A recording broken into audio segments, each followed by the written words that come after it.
Oui, j'aime faire du camping, j'aime beaucoup ça même. Là-dessus, je ressemble beaucoup plus au petit frère de Marie-P, Charles B, qu'à son grand frère Victor-Étienne, qui peut pas s'imaginer là, passer 24 heures sans tous ces gadgets technologiques, iPod, etc. Donc moi, je suis plutôt comme Charles B, j'aime ça être dehors dès le matin en me levant, passer des heures dehors. Alors le camping, c'est une activité qui me plaît. Et j'avoue que c'est une activité assez inspirante parce qu'on se retrouve tout à coup entouré de plein de monde qu'on connaît pas, souvent assez près les uns des autres. Moi, quand je fais du camping, là, c'est exclusivement en tente, c'est pas en roulotte. Donc souvent, on est assez près les uns des autres et ça peut inspirer toutes sortes d'histoires.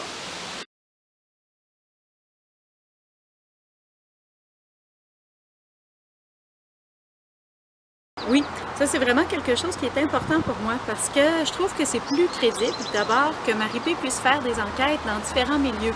Il y a eu des aventures qui se passaient à son école, à l'aréna, chez sa meilleure amie Laurie. Je pourrais pas situer les 11 enquêtes chez elle, dans sa maison, parce qu'il me semble que ça manque un petit peu de crédibilité. Là. Il ne peut pas se passer tant de mystères chez elle. En tout cas, on lui souhaite pas ça, qu'il arrive tant de choses étranges chez elle.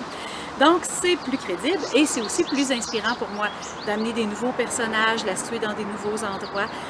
Donc, c'est important pour ces deux raisons-là surtout.